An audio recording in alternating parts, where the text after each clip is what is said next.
Buenas tardes a todos, bienvenidos de nuevo a las jornadas culturales de la Falange.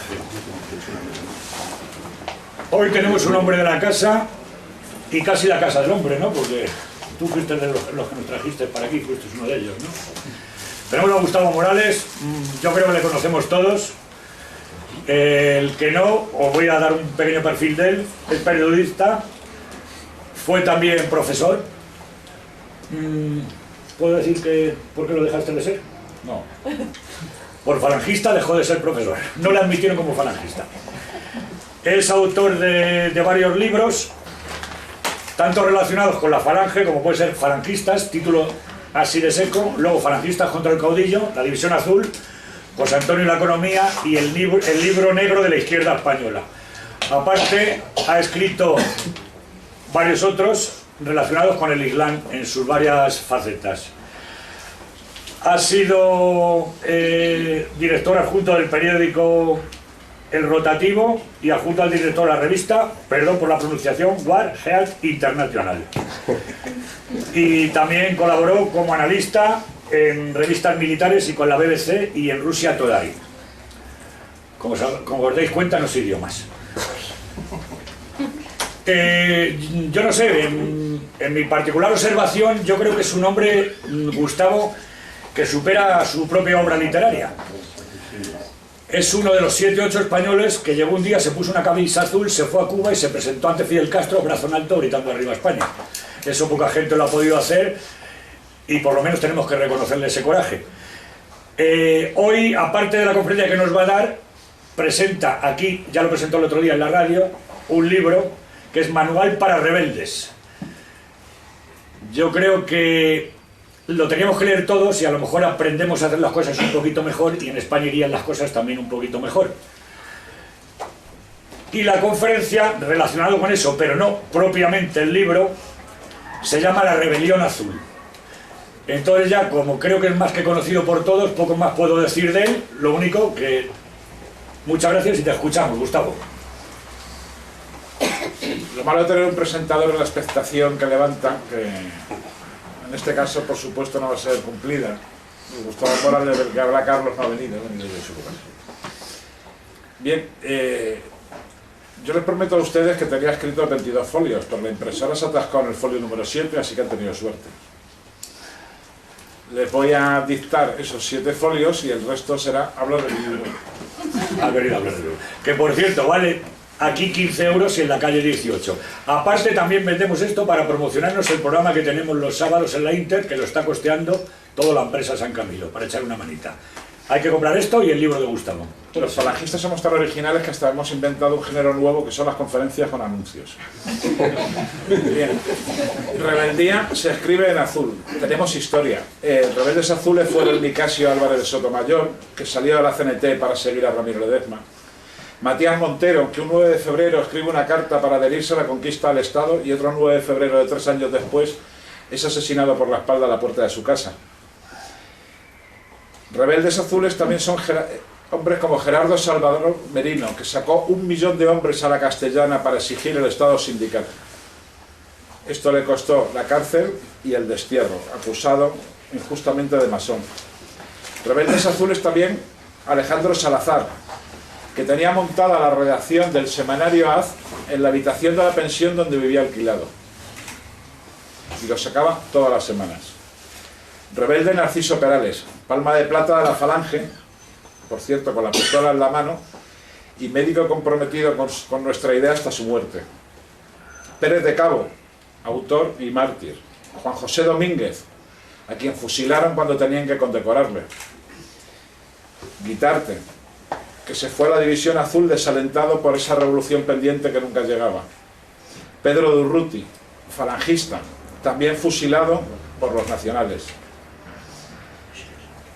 También son rebeldes todos esos falangistas infiltrados en Gibraltar que durante los años 40 estuvieron boicoteando el esfuerzo de guerra británico. Ellos, rebeldes azules, ya están en los libros. Pero hoy y ahora, ¿por qué somos rebeldes? Porque vemos que esto está mal y porque pensamos que de nuestra manera estaría mejor. Somos rebeldes porque criticamos lo dominante y accionamos contra ello, porque nos movilizamos, porque combatimos. Somos rebeldes también porque tenemos una alternativa, porque hemos creado un sitio distinto al que ir, no ir obligado a los caminos que nos plantea el sistema. ¿Para qué rebelde? Para cambiar las cosas. ¿Dónde? Aquí. ¿Cuándo? Ahora. ¿Cómo ser rebelde? Dice la Constitución de los Estados Unidos que cada persona tiene el derecho de buscar libremente su propio camino hacia la felicidad. También este es el camino de la rebeldía. Pero sea cual sea el camino elegido, hay que considerar cuáles son nuestros objetivos, cuáles son las metas y cuál es la senda más eficaz para alcanzarlos. Este libro no sustituye ni crea el alma de un joven rebelde, por supuesto. Este libro simplemente es un manual de instrucciones para que sepa manejar algunas de las armas que tiene disponibles. Pero este libro también procede de almas rebeldes, porque parte de lo que está expuesto es el fruto de 40 años de acción política militante en España. Esta obra, Manolo Anderino lo sabe, cuajó en el campamento Loma Rivielles, en Cudillero, Asturias, donde se iniciaron los cursos Alejandro Salazar allá a finales del siglo XX. En ellos instruimos a los militantes con herramientas de agitación, con herramientas de propaganda, con ideas y con capacidad de organización. Ya no se trataba de definir con precisión el futuro Estado Nacional sindicalista, sino de construir la organización que pueda acceder a su conquista. Este libro está pensado para grupos con una reducida capacidad de actuación por penuria económica y un bajo nivel cuantitativo de militancia. Puede que a alguno de ustedes les suene. Con esos parámetros pretendemos definir una metodología que supere esos obstáculos. Por eso este libro nació como un manual de acción política, porque nosotros consideramos que el éxito político lo podemos condensar en 3 premisas. La primera es el espíritu combativo, la creencia firme en nuestra causa, la implicación en los problemas concretos de nuestro pueblo. La segunda, y esto es muy importante, son los militantes formados, casi ejemplos vivos de la revolución que pretendemos, que nadan entre la gente como un pez en el agua. Y la tercera, y no menos importante, es hacerse con los medios que cada fase del proceso revolucionario requiera.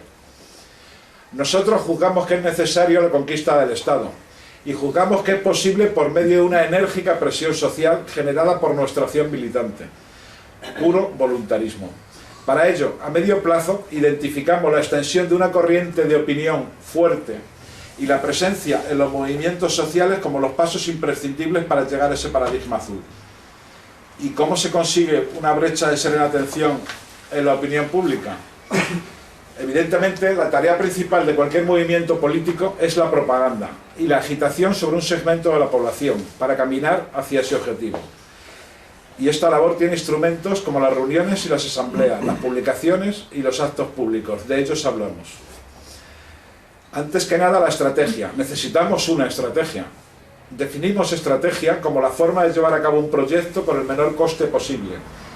Es imperioso tener un plan a seguir. Sin rigidez, pues puede variar en virtud de los acontecimientos que vayan sucediendo, pero con perseverancia en los objetivos marcados. Nuestra estrategia, como estrategia de partido, no es un valor inamovible, pues puede variar según las circunstancias y el tiempo, pero sí es un valor permanente. No puede cambiarse cada 2 por 3. Cuando la estrategia está dividida en distintas fases, la táctica será la forma más eficaz de ejecutar esa estrategia en la forma que determine las circunstancias y la capacidad propia. Por lo tanto, sabemos que pasamos por un nacimiento. El nacimiento es el primer momento en que hay una tarea inmediata, que es la afirmación de la propia identidad. Es simplemente responder a la pregunta de quiénes somos.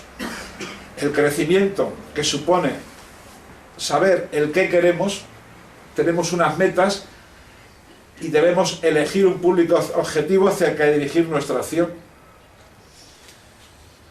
Y un público objetivo que no es toda la población española en ningún caso, sino que tiene que ser un segmento de dicha población, ya sea por elección geográfica o por elección sectorial. Cuando no se tiene fuerza suficiente para estar todos los días en las televisiones y en la radio, no se puede uno hacer un mensaje dirigido a toda la población española. Hay que dirigir dentro de esa población un público objetivo. Los médicos, por decir algo, los gallegos, por decir otro ejemplo, los estudiantes, por decir otro ejemplo. El falangismo, lo veremos un poco más adelante, ha tenido bastante éxito cuando se ha movido entre los estudiantes, no así entre los gallegos ni entre los médicos. Bien, el objetivo inicial, por tanto, por carencia de hombres y de medios, no nos permite desarrollar esas acciones en todos los ámbitos a la vez, es decir, el ámbito laboral, el ámbito local, el ámbito estudiantil, en los medios de comunicación, en las instituciones, etc. Debemos elegir. Esto es muy fácil, es igual que un general de carros de combate, que tiene 100 tanques y sabe que debe concentrarlos en un solo punto del frente, porque lo otro, el partido testimonial, lo que hace es coger cada uno de los tanques y entregarle cada tanque un batallón, con lo cual ya no hay una fuerza firme, y la fuerza acorazada está distribuida. Repito, se hace evidente la necesidad de seleccionar un público base sobre el que concentrar la actuación de la organización.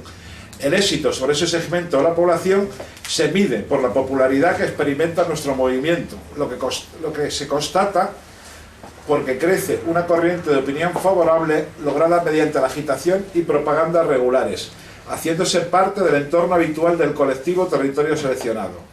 Suena muy árido. Ejemplo, cuando nosotros fuimos a Cuba y saludamos brazo en alto a Fidel Castro, lo hicimos dentro de una cosa que se llamaba Festival Internacional de la Juventud y los Estudiantes, al cual se accedía demostrando fuerza en enseñanza media. El Partido Comunista llevó 20 representantes porque demostró fuerza en enseñanza media. Los falangistas llevábamos 8 representantes porque demostramos fuerza en enseñanza media. Es decir, que es algo mensurable. Ese público base, por tanto, debe ser accesible para la mayor cantidad de los miembros del grupo. Sería absurdo que nosotros seleccionáramos una actuación sobre los obreros del metal cuando no hay nadie aquí que sea obrero del metal, ni siquiera que sepa mantener una conversación de más de 5 minutos sobre ese tema. Sería también absurdo pretender tener una presencia en la facultad de veterinaria si no tuviéramos absolutamente a nadie estudiando allí.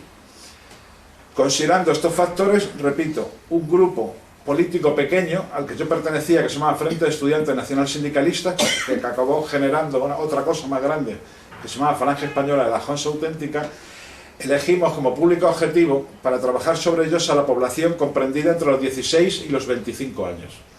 Comenzamos a trabajar sobre esta población fundamentalmente primero porque es una inversión. El sector más joven tiene mayor capacidad de futuro. Cuanto más ambiciosos sean nuestros objetivos, y lo son y mucho, más tiempo va a pasar antes de que podamos conseguirlos. Segundo, es un público accesible. Con nuestra escasez de medios sí podemos llegar al sector joven, sí podemos llegar a ese segmento de la población. Y tercero, es un público permeable. Está abierto a nuevas ideas y no comparte ni sanbenitos, ni tergiversaciones, ni mitos sobre historias que han ocurrido anteriormente. Los medios son importantes. Para actuar con eficacia los requerimos, pero los requerimos fundamentalmente a esas personas activas, a esas personas que están convencidas de lo que quieren. Esa acción humana precisa en proporción directa a su volumen de unos instrumentos adecuados. Y los instrumentos son caros, a veces innecesarios, a veces demasiado costosos. Los instrumentos son ese domicilio social, son la tela de la pancarta, es la factura de la imprenta, es el teléfono, es el correo electrónico. Todo eso no es estrictamente necesario cuando se dispone de cuadros, porque los cuadros son la base real de cualquier organización revolucionaria que esté dispuesta a ir al futuro. Aquí podrán ver ustedes que se me acaba la tinta de la impresora y estoy tomando notas a bolígrafo. Voy a intentar acordarme qué pensaba cuando las escribía. Bien, agitación y propaganda. Nos solemos confundir la agitación con la propaganda. La agitación es lanzar una sola idea sobre amplias masas de gente. La agitación es no urbanicemos Gredos. Y hacemos una campaña en Madrid contra la urbanización de Gredos. La idea es una sola y el público al que nos dirigimos es muy amplio. Eso es agitación. Agitación es queremos una subida salarial en la fábrica X del 5%. Y trabajamos sobre esa idea sobre toda la fábrica. Eso es agitación. Propaganda es todo lo contrario de lo que pensamos. Propaganda son muchas ideas sobre un colectivo pequeño, pero muchas ideas mantenidas. Es decir, la propaganda se repite. Estamos trabajando sobre un grupo muy pequeño y queremos meterle dentro nuestras ideas. La propaganda es un esfuerzo mucho más intenso, mucho más concentrado y mucho más extenso que la agitación. Para la agitación, fundamentalmente, recurriremos a la acción directa. La acción directa es la que lleva el frente político. La acción directa son las manifestaciones, las huelgas, los encierros, los asaltos, las asambleas. Mientras que también mantendremos parte de nuestra militancia, o al menos de nuestros simpatizantes, en la acción indirecta, en el frente cultural. Lo que estamos haciendo hoy es una acción indirecta, es una conferencia, una charla, un artículo, un concierto de música de un grupo cercano. Todo eso es acción indirecta, pero abre las ideas a la propaganda de nuestro grupo para poder intervenir en él. En el libro también se hablan de los métodos de protesta, se hablan de la pancarta, que solo vale para algo si es espectacular y está colgado encima de una vía por donde pasen muchos coches atascados. El Daizabao, que la mayor parte de ustedes no habrán oído hablar de eso en su vida, pero es un periódico que empezaron a hacer los jóvenes guardias rojos chinos, que imprimían sobre las paredes, los imprimían en tela o papel, según el nivel de desarrollo del pueblo, y lo pegaban sobre las paredes, cambiaba una vez a la semana. Fue muy usado en mayo del 68 por la influencia asiática que tuvo esa revolución francesa. Está la pintada, que no creo que tenga que enseñarles nada a ustedes sobre ello. Está el mural, que es mucho más bonito que la pintada. La recogida de firmas, a la cual los partidos pequeños que no tienen representación tienen que tenerlo muy bien preparado y trabajado, dado lo que exige la nueva ley electoral para cercenar las posibilidades de voto de los pequeños. Están también las protestas personalizadas, coger la centralita de la Dirección General de Tráfico, por poner un ejemplo, y bloquear la base de llamadas constante durante todo el día. Coger el correo electrónico de un senador que se ha mostrado muy crítico con la idea de la unidad de España, por ejemplo, y llenárselo de correo basura, de spam, repartir su correo electrónico por doquier. Están las manifestaciones, que son las demostraciones en la vía pública, nunca deben ser menores de 100 personas. Están los mítines en las calles, en los cuales aquí hay gente que tiene bastante experiencia, porque la Provincial de Madrid a finales del siglo pasado, ¿cómo suena eso a finales del siglo pasado? Teníamos la costumbre de hacer mítines en la calle, que me corrija Manuel Andrino si miento. Teníamos la costumbre de hacer mítines en la calle que eran muy sencillos, llegabas a cualquier localidad, normalmente solíamos escoger una plaza a la hora de la salida de misa, con lo cual teníamos un público garantizado, y los oradores hablaban entre 5 y 7 minutos cada uno para no aburrir y para evitar que la gente se fuera.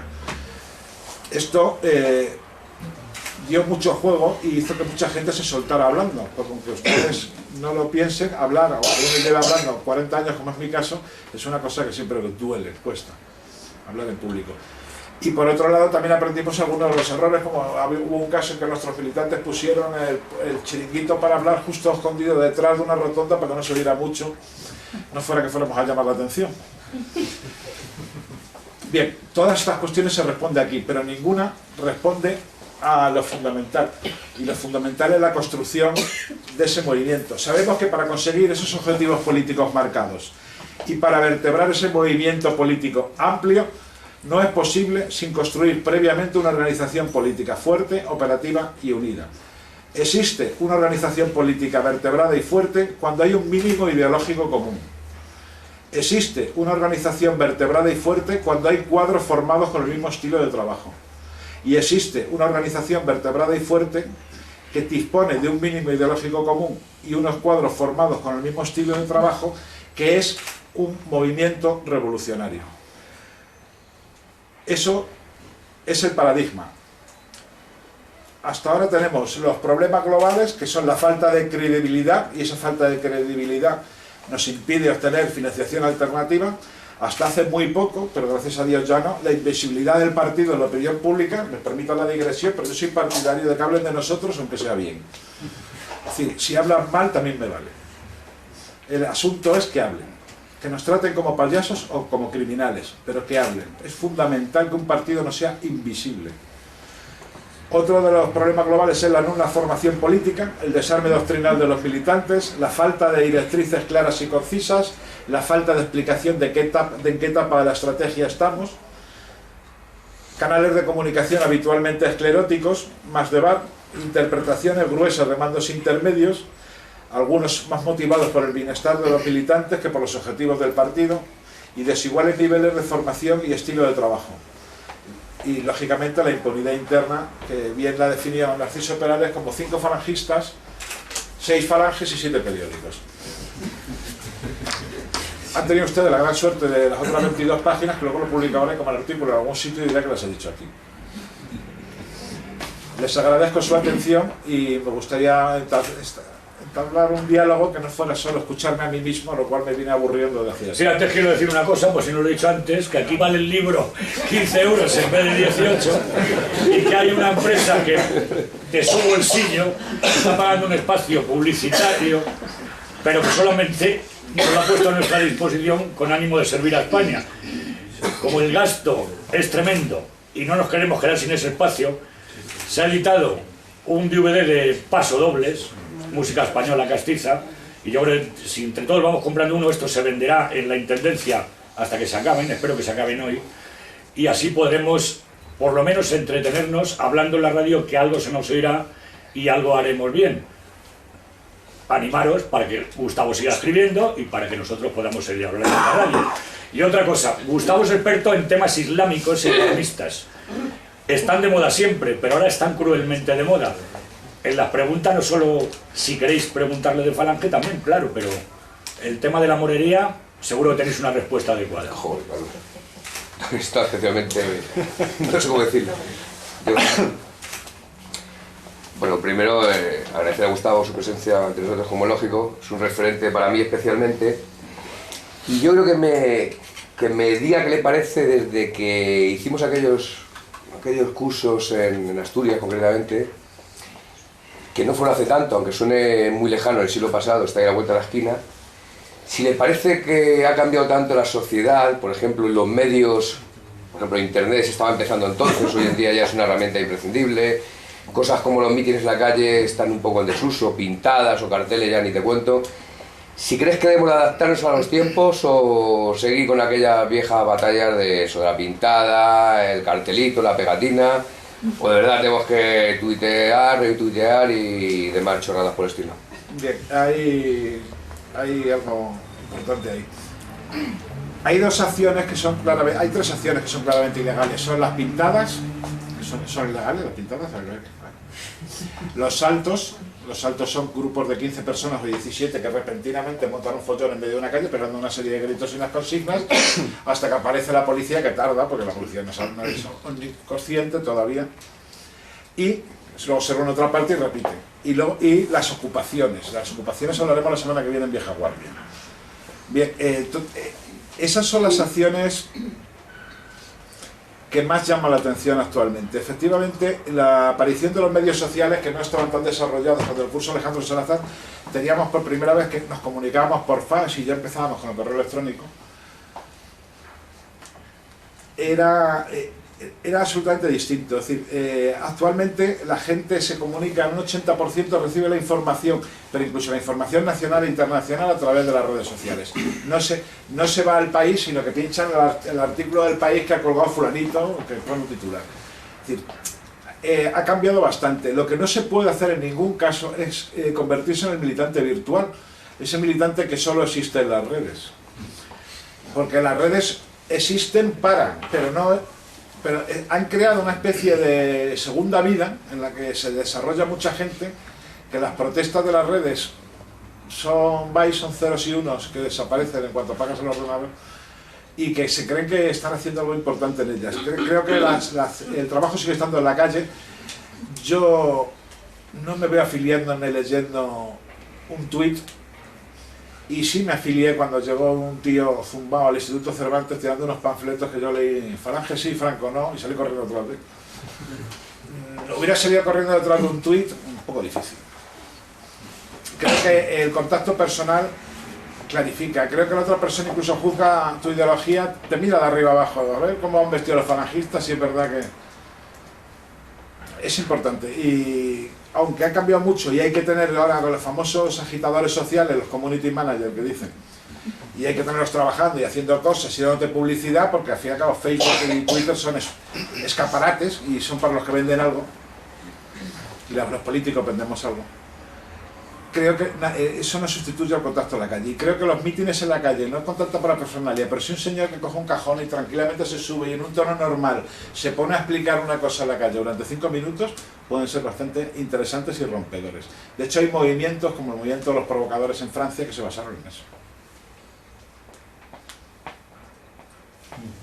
¿Alguien? Sí. ¿Qué tal? Bueno, lo primero, enhorabuena por la conferencia, porque siempre es un lujo escuchar una voz tan formada que a veces parece que las cosas que dices tú uno intenta escucharlas en cualquier otra organización y tal, y es muy difícil encontrar a alguien que diga lo de los cuadros, organización, sistemática y tal, y de verdad que gusta. Y entonces lo que quería preguntar yo era si, mientras por un lado tenemos abierto el debate de la estética, de que ahora todo el mundo dice eso, de que hay que dejar la camisa azul, el yugo y las flechas, la bandera y todo eso, porque dice que son cosas que atrasan, lo que he visto yo que ha pasado sobre todo en juventudes es que conseguimos atraer mucho más que por el mensaje, por la estética, es decir, ver a varios tíos vestidos con la misma camiseta, sacar bengalas y hacer una manifestación más colorida y cosas así. Entonces, si crees que de verdad se debería hacer hincapié más en la parte de la estética que del mensaje para atraer por lo menos a los jóvenes, y si luego debería ser obligatoriamente compensado con charlas de formación. Ese debate es eterno, ese debate empezó en el año 54. De hecho, Ramiro Ledesma, en discurso fascismo en España, dice, y si esto hay que conseguirlo, gritos abajo el fascismo, gritemos abajo el fascismo. Ecléctico era un rato, Ramiro. Pero, vamos a ver, mi camisa azul puede escandalizar a alguien que tenga mi edad. Y que me cuente, que será mentira, pero que me cuente que un día le bajaron de un tranvía y le pegaron 2 tortas. Pero a un chaval joven es que no le dice nada. O sea, es que esa es la cuestión, que es que Franco se murió hace un montón de tiempo. Y que todas esas cosas están cambiando. A mí la lógica cerebral me dice que sí, que lo lógico es mantener la esencia y tirar la mochila con todo lo demás. Eso es lo que me dice la lógica cerebral. Pero la historia me enseña que no. Reforma Social Española, que presidía Cantarero del Castillo, con una persona con muy buenos contactos dentro del régimen, y lo intentó con muchísimo dinero, con muchísima más gente, porque tenía gran parte de lo que era entonces el movimiento, y fue un fracaso rotundo, desapareció y fue engullida por lo que entonces era AP y ahora es el PP. Es decir, todas las organizaciones que han abandonado su simbología han desaparecido, aunque es el discurso racional. Y con respecto al tema de la formación, es que, yo creo que la formación es lo único en que coinciden los derechos y los deberes del militante. O sea, un militante tiene el deber de formarse y un militante tiene el derecho a ser formado. Y es fundamental. O sea, para mí un militante solo hace 2 actos voluntarios en una organización, afiliarse y darse de baja. Todo lo demás está presidido por la disciplina de la organización. Y si está bien organizado y se sabe cómo se tiene que recibir a la gente, y se sabe cómo encuadrarla organizativamente y se sabe qué parámetros de formación debe recibir. Aparte que la formación no tiene por qué ser centralizada aquí, donde viene un tipo que no hemos visto nunca, que guarrete, que lleva una semana sin afeitarse y nos cuenta unas historias. O sea, la formación es algo que localmente, o sea, donde tú estás encuadrado, pongamos que es el Instituto X, ahí se tiene una formación con respecto al tema de la enseñanza y la postura de nuestra ante la enseñanza y cuáles son los problemas que tenemos con la enseñanza. Estás encuadrado también en Vicálvaro, por decir un sitio. Y con las cuadras de Vicálvaro te interesan cuáles son los problemas de Vicálvaro, qué gente vive en Vicálvaro, etcétera, etcétera. Es decir, que la formación accede a ti desde muchos puntos y debe hacerlo así. Y es el único arma que tenemos. Es decir, el arma que tienen los musulmanes es la fe. Me da igual que todos estéis en contra de lo que yo digo. Mahoma dice esto, así que me da igual. O sea, la bomba atómica del Islam es la fe. Bueno, pues nuestra bomba atómica es la formación. Y hasta que no aprendamos eso y que tenemos entre nuestros ancestros a los mejores y a los mejores formados, pues no sabremos cuál es en realidad nuestra arma. Porque una porra y una pistola la puede sujetar cualquier idioma. Gustavo, sí, yo quería decirte que tu conferencia me ha gustado porque veo que tiene las ideas claras sobre la estrategia a seguir. Entonces yo quería preguntarte, en relación con la ley electoral, el problema este que has mencionado de las firmas... Es que es muy grave, ¿eh? Sí, entonces mi pregunta era, ¿cómo se puede convencer a un español medio si cualquiera de nosotros nos acercamos y decimos, mira, haz el favor de firmarnos aquí porque nos vamos a presentar o queremos presentarnos? ¿Cómo crees tú que se le puede abordar mejor? A una persona que sea ajena a nuestro movimiento, a nuestras ideas, en fin, al español medio. Decirle que tiene que, mire usted, ¿podría usted ayudarme? Necesito su ayuda. Esa primera parte hace que los seres humanos se abran más. Son técnicas de comunicación. Que necesito su ayuda y explicarle cuál es el problema. Eso es fundamental. Pero vamos, que es realmente serio. Lo de la ley electoral es muy, muy, muy grave. De hecho, lo que pasa es que no tenemos ni dinero ni tiempo. Estoy convencido que si esto lo está subiendo a tribunales europeos, lo quitan. Claro, es que es totalitario. Es una medida... Además, curiosamente fue una ley que se aprobó por unanimidad. Todos los partidos presentes votaron que para los demás que se quisieran presentar tuvieran que tener el 1 por 1000 de la firma.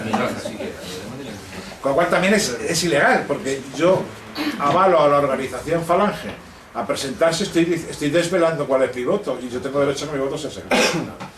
Pero vamos, no soy abogado, gracias a Dios. Oye, enlazando con lo anterior que decías cuando respondías a Pablo, hablando de la formación nuestra de los falangistas, ¿cómo encaja dentro del marco patriota actual? Que somos pocos militantes, pero hay muchos grupos patriotas. ¿Cómo encaja Falange dentro del mundo patriota? ¿Y cómo es formaciones de grupos, de alianzas patriotas, demás? ¿Y cómo encaja el falangismo en eso? Y si la formación de los falangistas vale para otros grupos también. Vamos a ver, si no somos kantianos y no pensamos que lo que es bueno para nosotros no es bueno para los demás, el falangismo no sería una doctrina política que intenta hacer la revolución, sino una secta religiosa cerrada que no admitiría que la gente se metiera dentro. Creo que la formación específica para falangistas vale no solo para falangistas, sino incluso para no falangistas. O sea, enseñar cuáles son los valores eternos intangibles, como la libertad, la integridad y la dignidad. Enseñar que la nación es un proyecto dinámico, la patria, comunidad de destino. Enseñar que la nación es el espacio de la solidaridad, que nosotros amamos a todo el mundo, pero que amamos fundamentalmente al prójimo. Y el prójimo, con X, se escribe con X, próximo. Nos tiene que valer. Con respecto al tema de las alianzas, yo creo que las alianzas se deben hacer para cosas concretas, es decir, para celebrar esta fecha, para protestar porque tal fábrica ha expulsado a tales trabajadores, para protestar porque tal universidad ha expulsado a tales estudiantes de los nuestros. Es decir, las alianzas deben ser en torno a acciones concretas.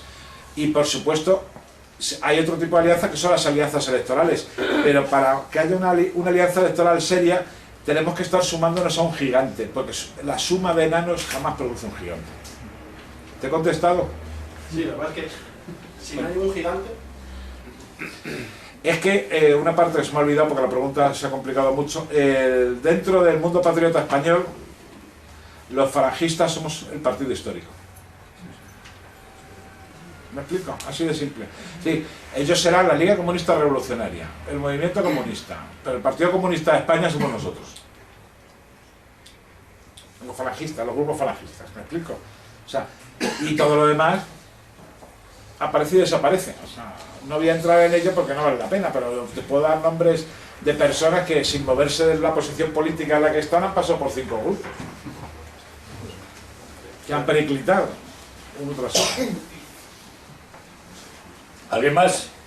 ¿No te parece, Gustavo, de todas formas que, a raíz de lo que dicen, fundamentalmente lo que han dicho los camaradas jóvenes, Dani y Pablo, de que nuestro mensaje parece que no llega sobre todo a la gente más joven porque les resulta, no sé, complicado, sobre todo de la mentalidad que se tiene hoy en día, en la que es más fácil tener 2 o 3 ideas medianamente en la cabeza, y sea a que me estoy refiriendo, o sea, esta gente que forma los grupos NR, SNS y demás, futboleros incluso, yo creo que persiguen un objetivo que es muy inmediato, que es muy de malos por la vida y con media idea fuerza, pero sí que es verdad que con ese mensaje logran captar unas voluntades, pero gente como mínimo, que no nos debería de preocupar, pero que es verdad que el efecto inmediato es demoralizador, sobre todo para nosotros. ¿Sí? Es que el mensaje falangista es un mensaje muy complicado. O sea, esa es nuestra cruz. Es decir, amamos a España porque no nos gusta. Agárrate, Lorenzo, la frasecita. O sea, es algo así como me casé con la comportera porque era un callo malayo. O sea, ¿cómo entiendes eso? Entonces, otra, la patria es una unidad de destino lo universal. Luego, si no hay unidad de destino, no hay patria. Ahora hay patria. Otra, entendemos a España como un gigantesco sindicato de productores. ¿Y eso cómo se come? Porque no había ningún Estado que haya hecho eso. El falangismo es una doctrina política complicada. Déjame que diga otra, por favor, Gustavo, referentes a la mujer, que lo dijo José Antonio en Badajoz. Ojalá seamos los hombres tan femeninos que sepamos veros como hombres. ¿Cómo se come también, Gustavo? Sí, que es el problema es, ¿cuál es el problema de la falange? La falange ha sido incapaz de hacer un mensaje simplificado. ¿Cuál es, y lo sabes, cuál es la gran virtud de los batasunos y del PNV? Lanzar un solo mensaje muy sencillo, súper vasco. Súper vasco, soy súper vasco, ya está. Y por haber nacido aquí, yo soy, tú no eres. Los catalanistas han hecho exactamente lo mismo. España nos roba. Y ha calado. O sea, aquí podemos decir misa y podemos gritar, pero España nos roba. Un mensaje muy simple, muy fácil, muy mentira, como casi todo lo que es simple y fácil. O sea, España nos roba, súper vasco. ¿Cuál es el mensaje de respuesta del falangismo?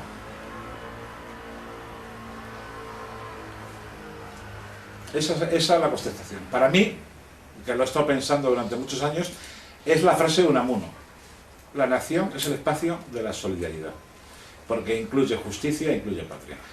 Pero claro, ahora tengo yo que ponerme a discutir con unos tipos tan discutidores como son los falangistas para convencerles de esto.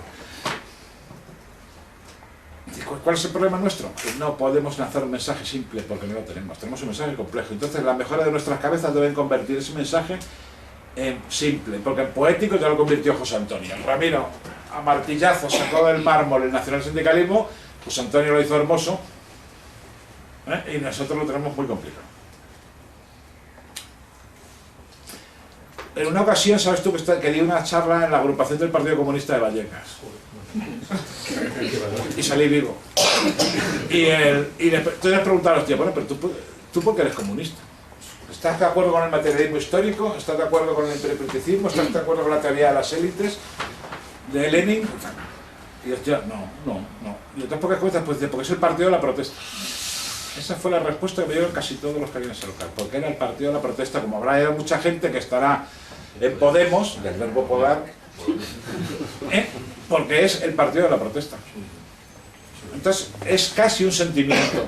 Y porque a las masas no les hables con la razón. En los cursos de formación, la razón. Pero cuando hables en un mitin a las masas, no uses la razón, usa el sentimiento. Porque lo que es. La Revolución Francesa no se hizo por el 0,7 de aumento en el Producto Interior Bruto, ni por un incremento de eso. O sea, los mineros asturianos no se sublevaron por estar mal pagados, ser los mineros mejor pagados de España. Los trabajadores manuales mejor pagados de España. Y nosotros tenemos que ser capaces de coger ese mensaje nuestro tan complejo y volver a hacerlo un mensaje fácil de entender. Digamos que es una pregunta que me vengo haciendo durante años. Como periodista, ¿cómo ves? ¿Como que periodista quién? ¿Tú o tú? Ah. Como periodista, ¿cómo ves? Dedicas una parte del libro a hablar del trato que hay que tener con el periodismo. Sí, es muy importante, es una de las cosas que para vuestra suerte está siempre eso. Pero en este momento en el que es tan difícil romper ese muro de silencio, ¿cómo se hace? No ya para tratar con el periodista, sino para que el periodista te mire o te ponga una alcachofa o quiera saber algo de ti. Porque ayer, sin ir más lejos, tuvimos una prueba de cómo rehuyen cualquier contacto. Estoy refiriendo a la cadena Intereconomía, con una entrevista que tenían que hacer al presidente de la Alianza Nacional, Pedro Pablo Peña, y cómo al final terminaron hablando de cualquier otra cosa con tal de no hablar de la manifestación del 23. Y es quiero decir, es el último caso, pero es una tónica habitual en el periodista. ¿Cómo se desaborda? ¿Cómo se descaza para eso? Fundamentalmente los periodistas lo que buscan son noticias. Entonces, en la celebración de la 70ª cena de homenaje a Pirrín no va a salir en los periódicos. Luego, tampoco sabemos muchas veces tratarlo. Por ejemplo, esta conferencia podría estar en los periódicos. Si tú escribes y se la envías a la página de convocatorias, que están todo el día buscando lo que poner ahí. Si se la envías a la de Nacional es fascista. ¡Pum! Pero el de convocatorias sí te lo va a poner. ¿Me explico? Sí. Tercero, el encargado de Nacional y de tu tema será un tío en el país y otro tío en el mundo. ¿Sabes cómo se llaman? ¿Lo sabes? Yo. ¿Eh? Yo no. Pues el encargado de prensa de esta organización tendría que saberlo. ¿Me explico? Porque tendría que enviarle los mensajes personalizados. ¿Quién es el jefe de Nacional del mundo? Fulano. ¿Quién es el jefe nacional del país? Mengano. No es lo mismo que te llegue una cosa a quien corresponda, a mí no. Que te llegue una cosa nominal. Y luego, cuando llaman, no inventarnos historias, sino confundir nuestros deseos con lo que va a ocurrir. Yo me acuerdo todavía en Hortaleza, el tipo aquel que vino a ofrecerme la invasión de Marruecos con los helicópteros.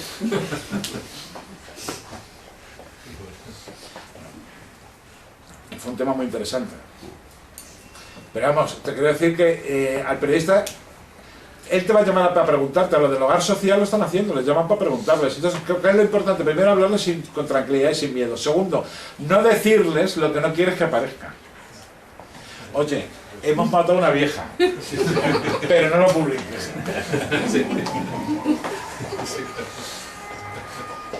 Y no inventarte las cosas porque te van a descubrir.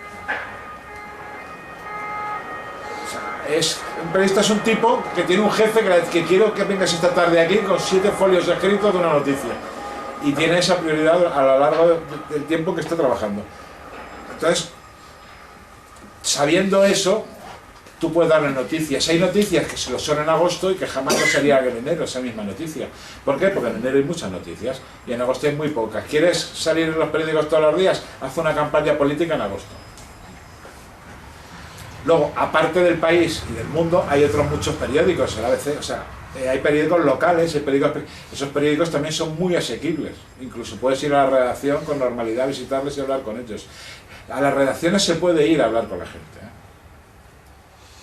A ser posible, sí, en el cucurucho, la cruz ardiendo y el hábito blanco.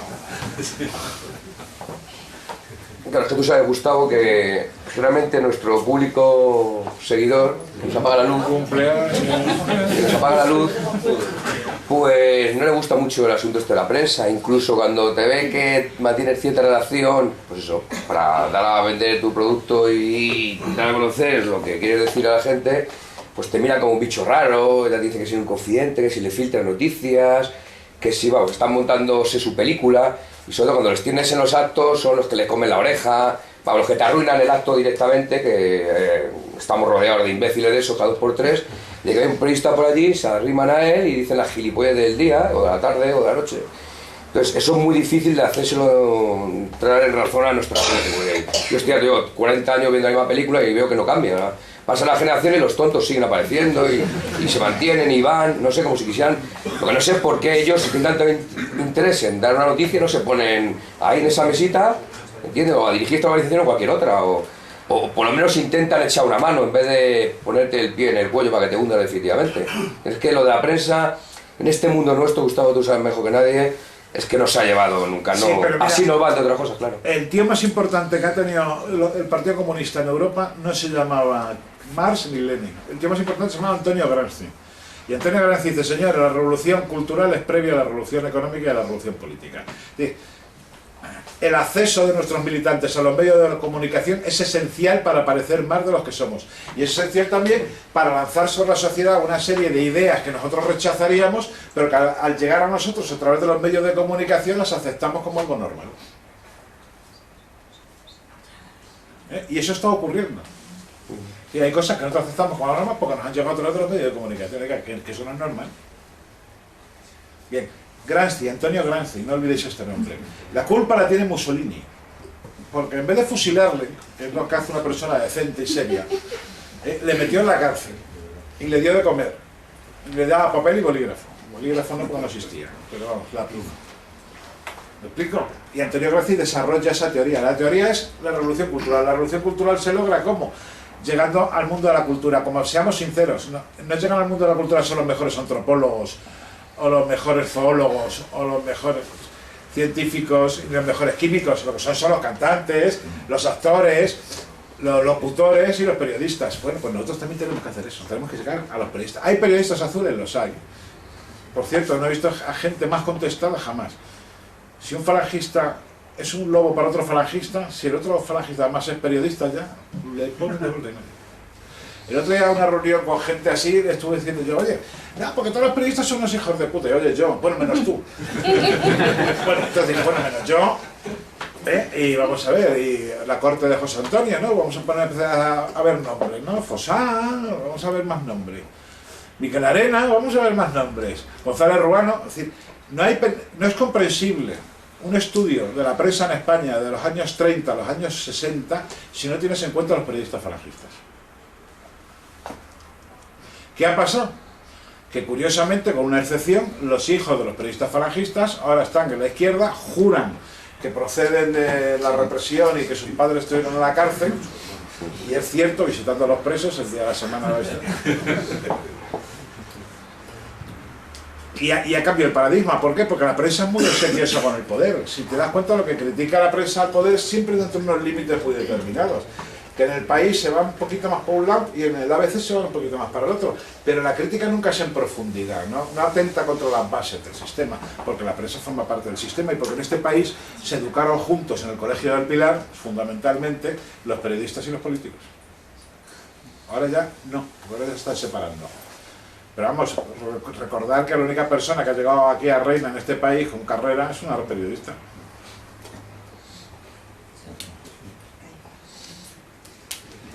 Vamos, no seáis tímidos.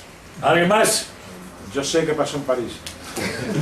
Eso te iba a preguntar. ¿Qué pasa con eso? Van a estar esperando que acabara el tema de los palacios, pero ¿qué opinas de lo de París? ¿Qué opino? Pues que hay un grupo envidiable cuyas leyes son universales, que no respetan las leyes nacionales del resto de los países y que no hace falta ni siquiera que envíe un comando a matarte, porque él da la orden y los suyos que anden por ahí cerca van a ir a ejecutar. Vamos, yo quiero mandar eso. A ser posible con otra ideología. Pero, sí. Vamos, o sea, es así de Es fácil. envidiable, sí. Entonces, antes estábamos tranquilos, porque los malos eran unos tipos que cogían un avión, venían a Europa, compraban bombas y nos las ponían. Luego, si podían, cogían un avión y se volvían. Ahora resulta que no, que los malos es el vecino del tercero A. Que coge una bombona y se tira por la ventana. O que coge un calaca y se va a matar a los del jueves, por decir algo. O que coge un cuchillo y apuñala a un tío que es vestido soldado por la calle. ¿Cómo pasó? O que se mete en el Parlamento con una pistola y es un inútil y le derriban al primer tiro. Pero desde el momento en que un zumbao que se llama al-Baghdadi, que se ha tirado 7 años en las cárceles norteamericanas de Abu Ghraib por chorizo, y al que los norteamericanos se entrenaron para reciclarlo de chorizo a dirigente, pues ese señor dijo: los occidentales muertos, allá donde los encontréis, especialmente a esos sucios franceses. Y se han ejecutado sus órdenes. Y esos grupos se pueden infiltrar por los servicios de inteligencia, por la poderosa CIA, por el inteligentísimo CNI, por el discreto servicio de inteligencia británico MI6. No se pueden infiltrar porque es mi hermano y yo. Ya. Atentados de Boston, 2 chechenos, mi hermano y yo. Atentados de París, Mi hermano y yo. mi hermano y yo. Pues infiltrate. O sea, si ya es difícil infiltrarse en Al-Qaeda porque tienes que saber un montón de cosas, como por ejemplo que tú me estás insultando porque me estás enseñando la suela del zapato y eso en el Islam es un insulto gravísimo. O sea, pues encima complica lo más todavía. Entonces, ¿qué ha demostrado ese grupo? Que es un grupo poderosísimo, que tiene son los nuevos hashishin. ¿Os acordáis de los asesinos? Conocéis la historia de los hashishin, ¿no?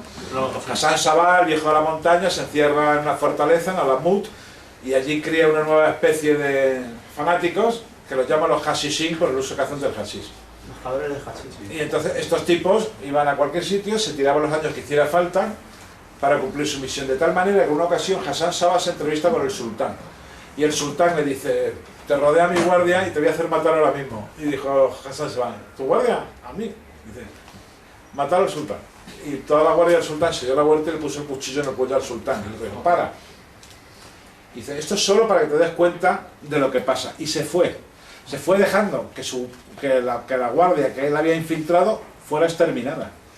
Que le había costado 15 años meterles dentro. Pero se fue demostrándole al sultán el principio básico del terrorismo. Dame lo que quiero porque tienes miedo.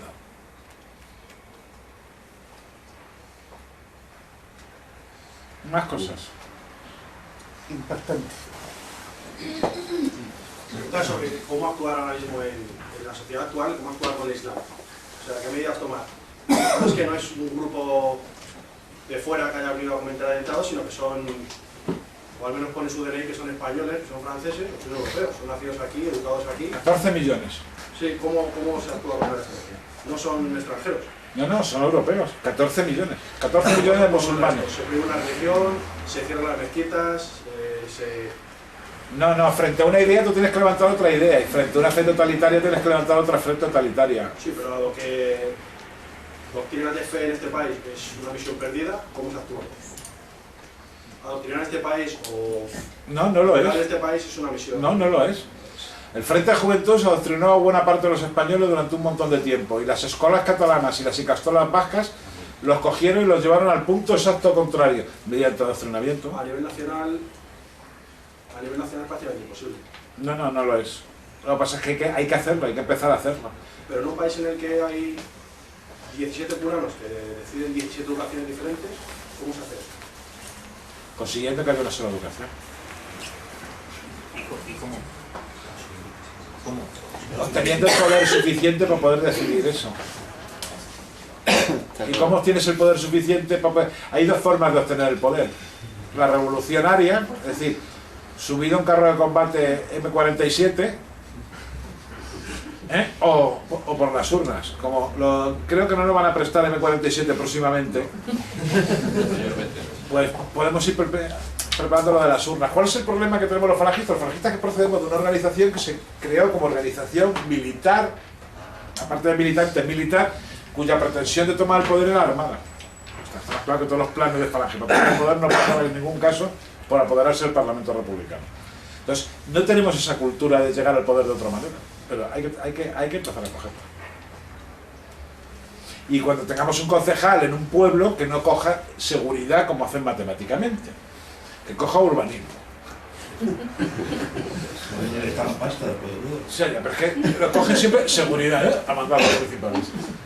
Con una camisa, se pone forma en la placa y ya es feliz. El jefe de los guardias. Y estoy hablando de alguien en concreto, tú lo sabes, ¿verdad? Venga, animaros. Las preguntas no ofenden las respuestas. Una última, una última por mi parte, con este tema del islamismo y la forma de combatirlo, pues también eres gran conocedor del mundo ruso y de la Unión Soviética. Y es verdad que el Islam en la Unión Soviética siempre estuvo callado. En la Unión Soviética estaba prohibido, por ejemplo, llamar a la oración del viernes desde las mezquitas. Se iban a las mezquitas, pero no se llamaba. Y ahora mismo, por ejemplo, Vladimir Putin está teniendo una postura como estadista muy inteligente a la hora de tratar. Si no hay una reciprocidad, el Islam aquí no tiene cabida. Sí el musulmán, pero no favorecemos ese Islam. Y tú has dicho una cosa que me ha llamado la atención, que es frente a una idea tan fuerte como el Islam, otra de fe tan fuerte como era en la Europa católica, Europa cristiana, en el momento en que se expulsa a judíos y musulmanes de España. La pregunta es esa, si ese es el camino, y si al final va a ser Rusia la que lidere esa lucha contra el Islam. Mira, el país que ha ido más lejos al respecto no ha sido Rusia, ha sido Noruega. Noruega ha dicho, mientras no se construyan iglesias en Arabia Saudí, no habrá mezquitas en Noruega. Y no sabéis ni el nombre del jefe de Estado de Noruega, ¿a qué no?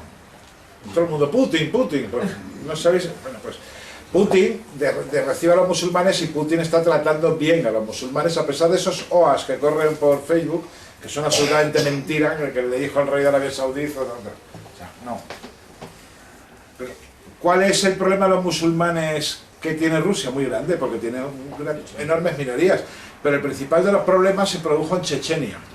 Bien, Chechenia tiene el tamaño de Ciudad Real, o sea, no es que sea... Y tiene 300.000 habitantes, más o menos la población de Ciudad Real. Bien, el ejército ruso, cuyo presidente era ese chico del pelo blanco que bebía tanto, y que tenía como jefe de aquel cuerpo de ejército que entró en Chechenia a Vladimir Putin, fue incapaz de acabar con la rebelión de Chechenia. 300.000 habitantes y el tamaño de Ciudad Real, repito. ¿Me explico? Porque los que tenía enfrente estaban dispuestos a algo que no estaban dispuestos los soldados rusos, a morir. Porque ¿qué es una unidad de élite? No, una unidad de élite es un grupo de tíos especializados, no. Una unidad de élite es un grupo de tíos que están dispuestos a morir. Porque los especializados, ya lo vimos el otro día a la salida del mercado de París, cómo se amontonaban todos en la puerta. Y con una mano... Es que yo decía, pero bueno, por favor, si estoy yo dentro, dejo 20 viudas. O sea, y como... Cuando salía entre medias se disparaban unos a otros. Sí. Esos son los de élite, me hubiera gustado ver los normales. Bien, pues ese es el problema. El problema es que no enfocamos la cuestión. Es decir, ¿cuándo se ha respetado más a España? Y les va a joder a algunos que lo digan. A España se le ha respetado más en la política internacional con Franco. Me decía un diplomático iraní, es que esto sí que ponía los moros firmes. Y yo le decía, señor secretario, usted también es moro. Y dice, no, lo de Marruecos. Es decir, el Islam se lleva muy bien con la firmeza. Acabo, aunque no tiene que ver, pero no me resisto a contarlo porque me gusta mucho contarlo. Un gobernador británico dijo que era una barbaridad que quemaran a las mujeres en las piras indias cuando había muerto el marido. Y dijeron que era una costumbre local.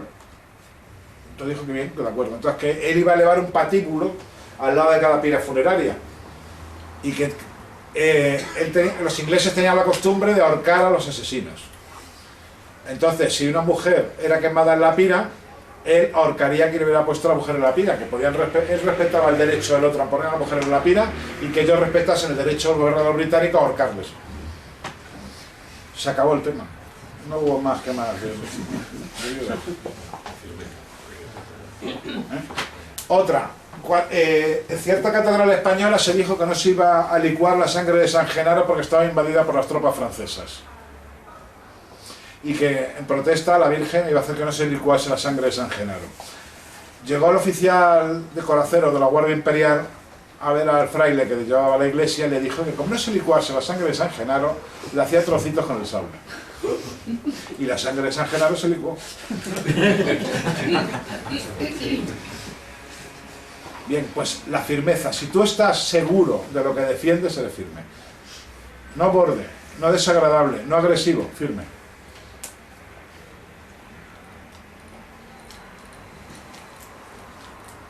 A ver. Gustavo, una pregunta. ¿Pero no crees tú que mientras, no solo en España, sino en toda Europa y en el mundo occidental, mientras impera el relativismo que hay, por desgracia, no hay nada que hacer ni contra el Islam ni contra otras cosas, vamos, quiero decir, contra el interiorismo islámico y tal? Cuando yo hablo de desarme ideológico de los militantes, me refiero a un desarme que se está produciendo en toda la sociedad, es decir, que la gente tiene unas ideas vacías, entonces mientras se cumplan determinadas cuestiones reglamentarias, este plazo de 3 meses, se puede aceptar cualquier cosa. ¿Me explico? Que un niño no vaya a clase sin permiso eso, que una menor aborte porque le dé la gana, etcétera, etcétera. Es decir, la sociedad está dispuesta a, mientras las leyes y los reglamentos lo cubran, a aceptar cualquier cosa. Entonces, ¿cuál es el problema? Ese desarme. ¿Y por dónde? ¿A través de qué llega ese desarme? A través de los medios de comunicación, pero no a través de los periódicos y las revistas, porque la mayor parte de los españoles no ve periódicos ni revistas más que en el resumen de prensa que hacen en la tele. Es decir, llega a través de la televisión y de las películas, porque muchas veces amoldamos nuestra forma de vida y nuestras ideas a los valores que predominan en las películas. No te das cuenta, pero, o sea, ¿por qué aparecieron en España Moss y rockers si en España no había nada de eso? Porque llegaron a través de las películas. Es decir, el American Way of Life se transmite a través del cine y el modo de ciudadanos amorfos se transmite a través de la televisión. La televisión hace programas estúpidos no porque seamos estúpidos y es lo que queremos, como nos dicen, sino para convertirnos en estúpidos. Un mundo feliz. ¿Lo habéis leído? Si no, pues es la tesis. Y el soma que hay en un mundo feliz, en algunos lugares del mundo es la heroína, y en Europa Occidental es la televisión, es el Homo Videns. El Homo sapiens ha sido sustituido por el Homo Videns, el Homo que ve, el hombre que asiste a actos, pero que no participa en ellos. Esto tiene algo que ver con la idea de la decadencia. Cuando nosotros, los españoles de la Reconquista, conseguimos ganar y expulsar a los musulmanes, ¿no estaban estos en un periodo de decadencia? ¿No estamos ahora mismo en una situación en la cual estamos en una sociedad decadente y ellos tienen más firmeza, están teóricamente con unos valores más bajos, teóricamente, valores económicos, valores sociales, que discriminan a las mujeres, etcétera, etcétera, no tienen esos prejuicios que aquí son derechos fundamentales. ¿No estamos nosotros viviendo una sociedad decadente y ellos nos aventajan por eso? Una sociedad decadente es aquella que es incapaz de defenderse a sí misma. Luego, especialmente España es una sociedad decadente. Pero no me preocupa con ser mucho eso, me preocupa más que estamos en una civilización decadente. Lo que estaba refiriendo, una Europa decadente. Entonces, pertenecemos a una civilización que ya no es capaz de defenderse, ni siquiera de definirse a sí misma, que ya ni siquiera sabe cuáles son sus referentes morales. Que mientras defiende los derechos de la mujer a ser hombre, a ser transexual, a ser gay, también defiende el derecho a una religión a que vaya detrás de él, tapada de arriba abajo, y a que la pueda azotar y a tenerla de 4 en 4. O sea, es una sociedad absolutamente contradictoria. Y luego, como decía Toynbee, una sociedad cuando no es capaz de superar uno de los retos que le va planteando el devenir histórico, se destruye. Nosotros no hemos sabido superar los retos. El primer reto es el reto de ¿qué pasa? La posmodernidad que iba a pasar después de que fuera ya estúpido el reparto de poder nacido de la Segunda Guerra Mundial, que presidió a las Naciones Unidas, de la hegemonía de Inglaterra y Francia, que no pintan en el mundo tanto como pintan en Naciones Unidas. Pero es lo que hay. Es decir, ¿por qué? Porque nuestra civilización ya es incapaz de responder, porque no creemos en ello. Y porque hemos llegado a la parte del hedonismo. Pero yo iría a mirar un ejemplo de nuestra propia historia. Roma. O sea, en Roma pasó lo mismo, cuando los centuriones dejaron de ser ciudadanos romanos y los nuevos centuriones eran ciudadanos germanos, galos o hispanos, cuando empezó a haber césares que no habían nacido en Roma, sino que habían nacido en Hispania, como Trajano, pues el imperio romano estaba en decadencia. Aunque fuera muy bien servida por esos emperadores españoles. Pero ya estaba dejando lo trabajoso a otros, mientras que ellos se dedicaban a vivir.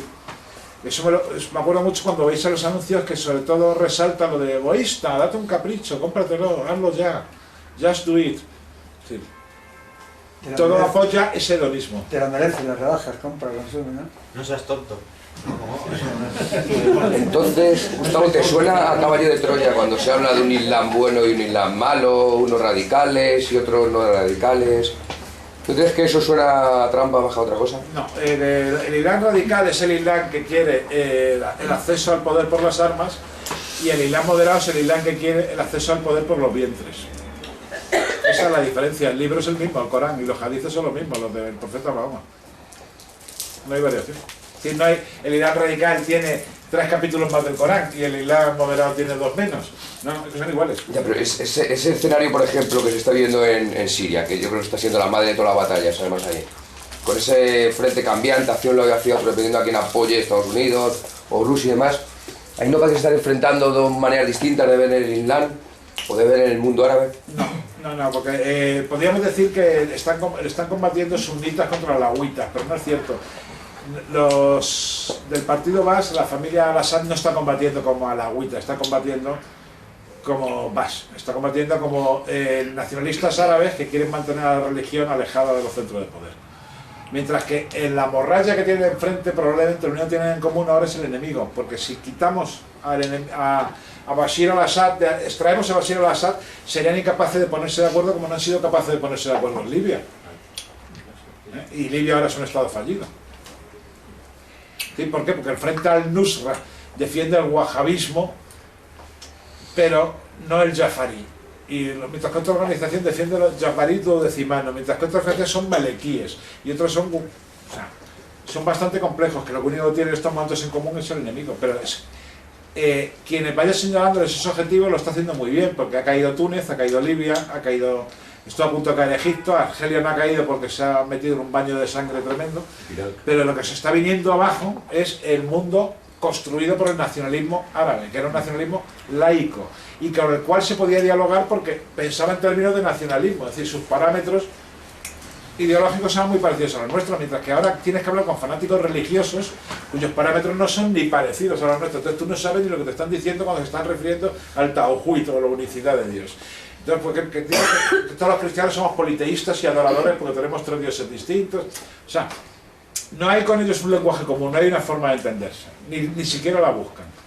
Luego, ¿qué ocurre? Israel, para debilitar a la OLP, lo que hace, empieza a fomentar el crecimiento del Islam en zonas donde la laica OLP no tenía todo el dominio. Se reduce el poder de la OLP y empezó a crecer el poder del Islam. Luego se concretó en un grupo que se llamaba Hamas, y entonces la reconstrucción ya no era recuperar Palestina como nación, era la expulsión de los infieles judíos.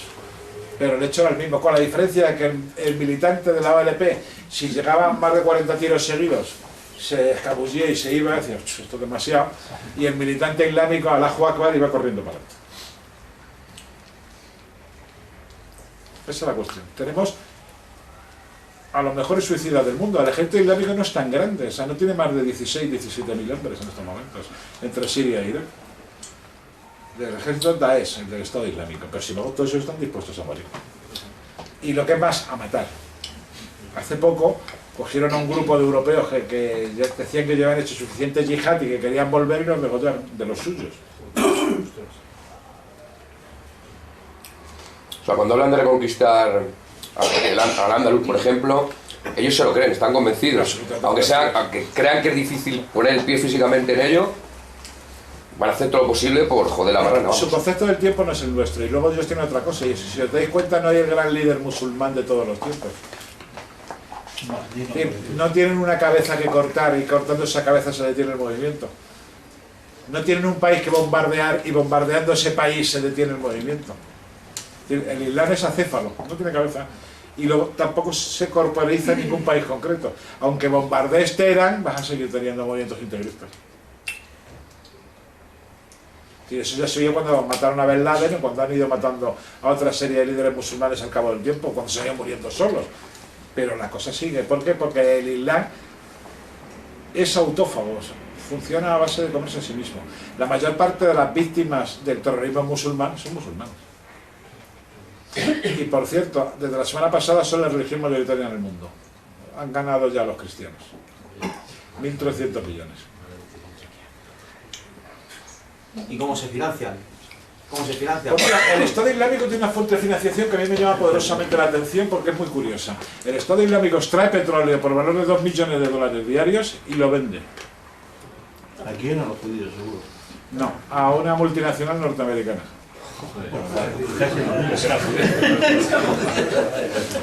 No, pero, o sea, yo entiendo que no, es que atracan bancos y sacan el dinero, es que no, pero es que vende petróleo y lo vende. O sea, usted es un grupo que está condenado por todo el mundo y usted tiene unas instalaciones donde vende petróleo. No tendrá que ver con la bajada del petróleo. Sí, tiene que ver con la bajada. Sí. Pero no solo, ni es la causa principal, pero tiene que ver porque antes de la bajada del petróleo por 5 rublos te daban $1 y ahora tienes que dar, después de la bajada del petróleo, 85 rublos por $1. Pero para joder a Rusia. Rusia, Venezuela, demás. Por eso Estados Unidos ha inundado también de petróleo el mercado. Y así Rusia no puede pagar. E irán de billetes de $100 falsos, pero bueno, eso es la historia. Sí, tiene que ver y mucho. Venga, la última, ¿os animáis? Bueno, pues como no lo había dicho, digo que se lee el libro de Gustavo y el DVD. Muchas gracias, Gustavo.